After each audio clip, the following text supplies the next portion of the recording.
from Group 1. This is our explanation video about social media campaign on TikTok. Our theme is food.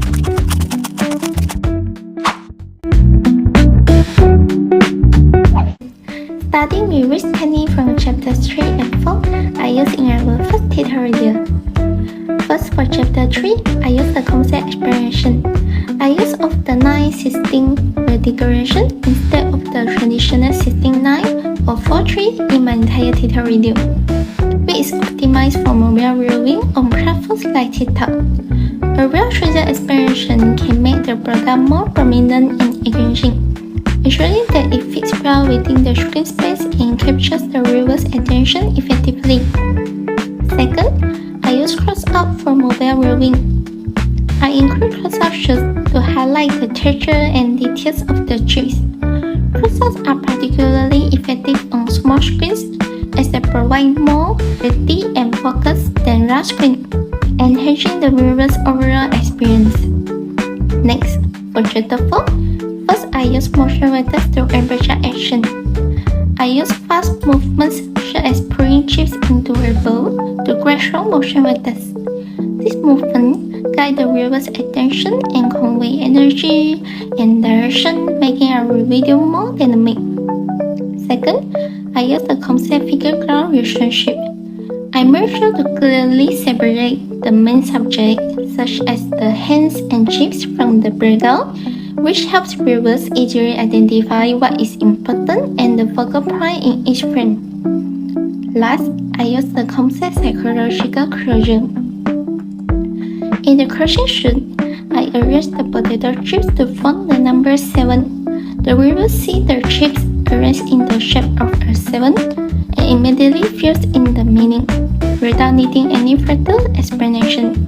Viewers recognize the 7 and immediately complete the idea, understanding it is intentional. In our social media campaign, we use several creative techniques from Chapter 5, interplay of 4-screen, and Chapter 6, depth and volume, to make the experience more immersive. Let's break them down. First, we have used the techniques of relative size. First is our potato chips. So when our chips is closer to the camera, it will become more larger. But when it is farther away from the camera, it will become more smaller. So this is the difference between the distance of the camera and our potato chips. So by moving our potato chips towards the camera, they look more dynamic and enticing, creating a sense of motion that makes them feel almost within reach. This may also making the chips visually delicious. Next, rules of third. This is the example of the frame and the line we have when we're taking photo in the camera or phone to guide us to take the nice photo. So our group, instead of placing the main subject right in the center, over here, we position our potato chips on the right hand side, over here, this point. Therefore, this makes the composition feel more natural and help guide the viewer attention without distractions. So in the background, we can see two people sharing the potato chips happily, and they were slightly blurred. This is because we want to ensure that our product remains the star of the scene. So it will guide the viewer attention focus on our potato chips. To create depth, we use Z-axis motion, where elements move from background to foreground. These techniques put the viewer eyes deeper into the scenes and making them feel part of the moment, create engaging. It's a powerful way to make a video more immersive. Next, we also apply overlapping. Overlapping is just like this is the first layer and our chips the second layer, and me is the third layer. It's just an example. So it will become like this. This is covering the potato chips and the potato chip is covering a part of me.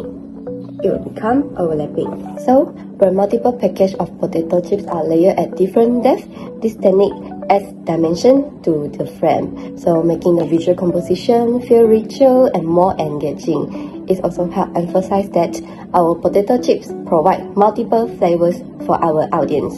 Then there's linear perspective, where the chips are arranged in a way like this, straight away, and then it will naturally guide the viewer gaze. and the lines and arrangement of the elements subtly lead the eyes towards the main subject, our delicious potato chips. Finally, the last one is selective focus. Just like this, the cam is focused on my face and the background will become blur. It's a key technique in cinematography. By keeping the background slightly blurred and while focusing sharply on the chips, we create contrast. This will ensure that our viewers' attention stays exactly where we want it. On the potato chips, note the perfections of the chips themselves. All of these techniques work together to transform a simple video into a visually captivating experience. That's all our techniques we use from Chapter 5 and Chapter 6. Imagine this, it's 2 AM, you're hungry, you reach for chips, and suddenly, you're in a horror film. Yup, that's the 7-Chips TikTok ads. And today, we are going to break down how the camera do all the heavy lifting, and by heavy means spooky, snacky, and straight out cinematic.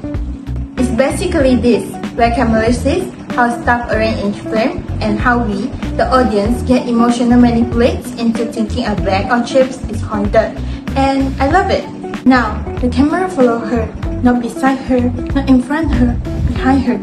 Why? Because it's creepy ahead. This should say you are not alone and neither the chips bag. Close up her hand reaching for switch. Why this scary? Because every horror movie ever has thought that something had gotta grab her, but it doesn't. It just chips, or is it? Chips move, or maybe it's the wind. Doesn't matter. Yes, this is the Dutch angle, the universal symbol of something wrong and possibility inevitable. She screamed, and the camera just stayed there, holding it, no helping. It's like we are gonna milk this all the memes potential, and I respect it. Suddenly, boom, the lighting switch. Fear gone. Now it's night time. Literally, one trace, the camera just waving now. We are not longer in a horror app. We are on our own camp about a loving snack and learning to trust again. So, what made this advertisement great?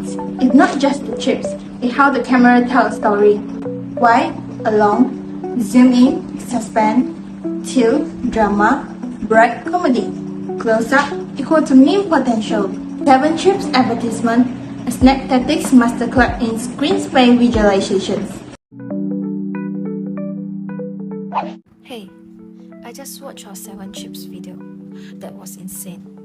I swear, I felt like I time traveled with potato chips. Right, it's not just a snack ad. I literally used time manipulation techniques from Chapter 8. Wait, like media theory stuff? Explain. I need to know how that works. Okay, so it starts with a fade in from black. That's not random. It's a visual signal that time is beginning. Then you see me in the library, looking super bored. I'm surrounded by books, just staring at the clock. Yeah, that was super relatable. Time felt frozen. Exactly. That's called subjective time. Time that's felt, not measured.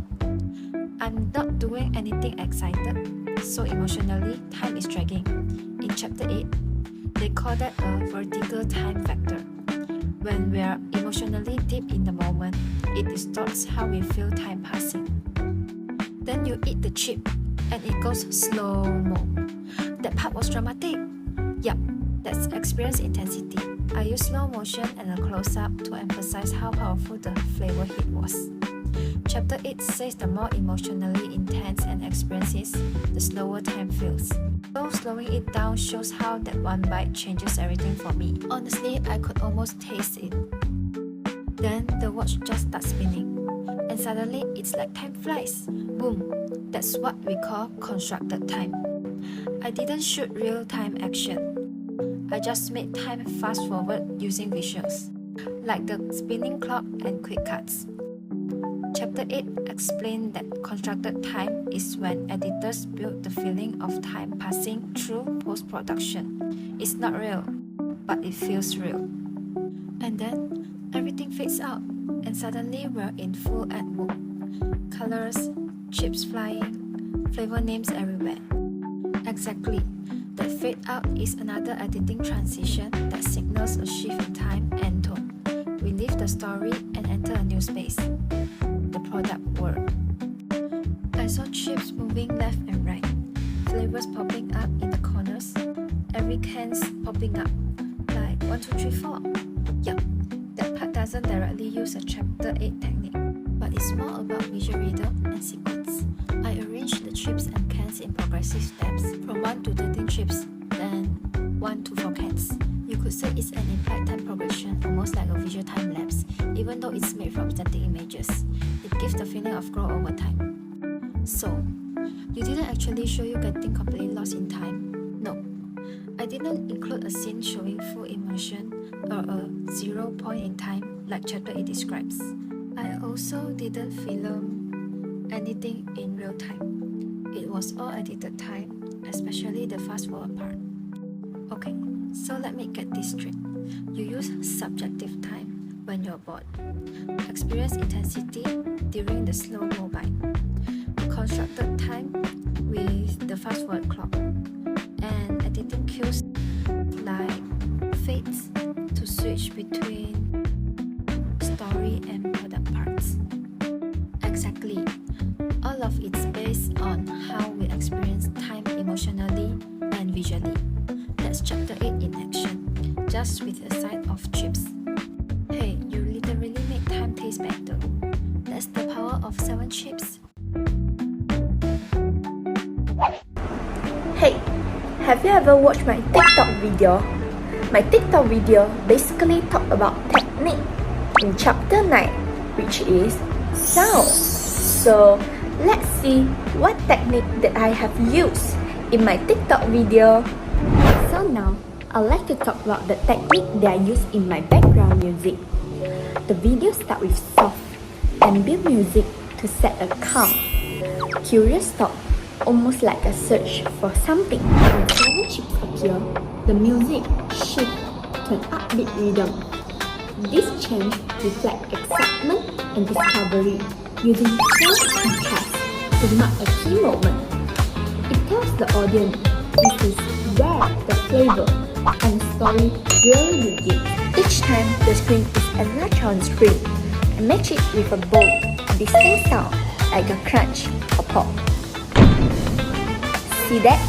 These techniques create a strong figure-ground relationship where both the visual and sound work together to spotlight the chip as the main attraction. So if you didn't add that sound,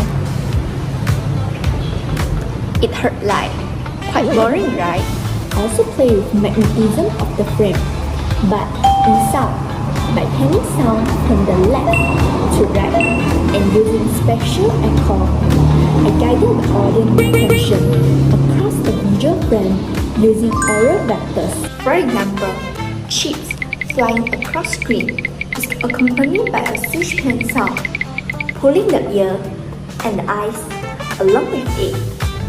This creates the dynamic energy and gives the video its motion and momentum, even without changing visual tempo.